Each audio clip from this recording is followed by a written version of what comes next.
వచ్చిందంటే ఇక మీరు అర్థం చేసుకోండి, మనం జనగామ బౌండరీకి వచ్చినట్టే. ఆ తర్వాత వెనకట ఆలోచించుకుని అయితే ఒక 10-15 సంవత్సరాల కిందట అయితే ఈ బౌండరీ దాటినామంటే వరంగల్ బౌండరీలోకి వచ్చినట్టు.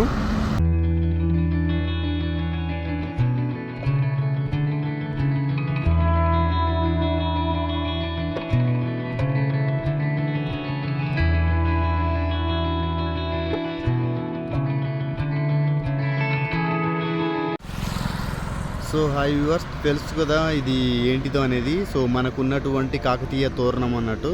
మనకు స్వతంత్రం వచ్చిన తర్వాత మనకు ఉమ్మడి ఆంధ్రప్రదేశ్గా ఉన్నటువంటి ఒక పెద్ద కాకతీయ తోరణాన్ని మాత్రం ఆర్టిఫిషియల్గా నిర్మించడం జరిగింది. అది ఎక్కడ అంటే మనకు నల్గొండకును సో ఉమ్మడి వరంగల్ డిస్టిక్ మధ్యలో ఉన్నటువంటి ఆలేరుకాడ ఉంటుందండి ఇది. సో ఆల్మోస్ట్ దాని మీద గోపురాలకు ఒకటి ఉంటాయి కదా, సో దాని కింద ఉన్నటువంటి ఆ కొబ్బరికాయ లాంటివి మాత్రము ఇప్పటికే 4-5 ఇరిగిపోయినాయి. సో ఇలాంటి కట్టడాలు మాత్రం అప్పుడప్పుడు మనం గుర్తుంచుకోవాలి, మనకు చిన్ననాటి జ్ఞాపకాలు గుర్తుకొస్తాయి. ఎందుకంటే ఇది వచ్చిందంటే మనకు వరంగల్ వచ్చినటువంటి అనుభూతి, మన సొంతూరు వచ్చినటువంటి సో ఆహ్లాదకరమైన సంతోషం మాత్రం ఉంటుంది. ఇక చూస్తున్నారు కదా మన హైవే రోడ్డు చుట్టుపక్కల మాత్రం మంచి గ్రీనరీగా మొత్తం మాత్రం మంచిగా పెంచడం సంతోషంగా ఉందండి. ఎందుకంటే ఇక్కడ యజమాయిషి మాత్రం ఎవరైతే ఎన్హెచ్ వాళ్ళు మాత్రం తీసుకుంటున్నారో మంచి పూలతోటి డెకరేషన్ తోటి మంచిగా కటింగ్ చేయడము, ప్లాంటేషన్ మాత్రం చాలా సూపర్గా ఉందండి. సో అలానే సో పాత కట్టడాలైనా పర్లే కానీ సో దీన్ని డిస్ట్రాయ్ చేయకుండా మాత్రం నీట్గా అందంగా సో ముస్తాబ్ చేయడం జరిగింది. అలానే అక్కడ ఉన్నటువంటి ఆ బెల్స్ లాంటివి ఉంటాయి, కొబ్బరికాయ లాంటివి, అలాంటివి ఒక 4-5 ఉండొచ్చు నాకు మ్యాక్సిమము. అవి కూడా కట్టిస్తే మాత్రం మార్వరస్ ఉంటాయండి. ఇక చూపిస్తాను చూడండి మీరే.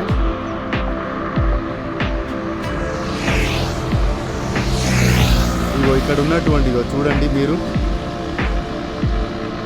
ఇగో ఇక్కడ 2 ఉన్నాయి. ఆ తర్వాత ఇక్కడ 3, 4, 5, 6, 7, 8, 9, 10, 11, 12, 13, 14.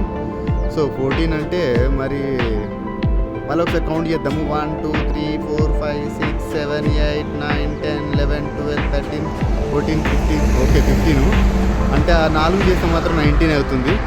చూస్తున్నారు కదా. సో మంచి హైవే రోడ్ అండి, మంచిగా హైవే రోడ్కి మాత్రం వరంగల్కు, హైదరాబాద్ టు వరంగల్కి వెళ్ళాలంటే ఈ రూట్లో వెళ్తాము. ఈ రూట్ వచ్చిందంటే ఇక మీరు అర్థం చేసుకోండి, మనం జనగామ బౌండరీకి వచ్చినట్టే.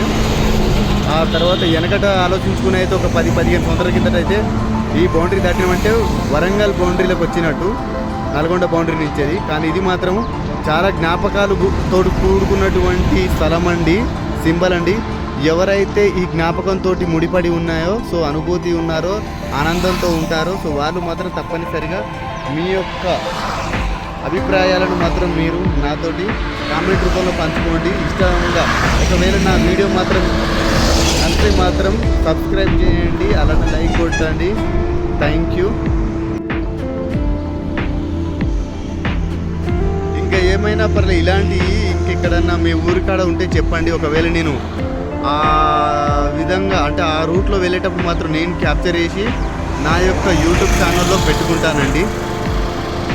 సో ఎందుకంటే కొన్ని ఆనందాలను మాత్రము చిత్రీకరించి పెట్టుకోవడం వల్ల మన సంతోషాలను మళ్ళీ ఒక రివిజన్ చేసుకున్నట్టు.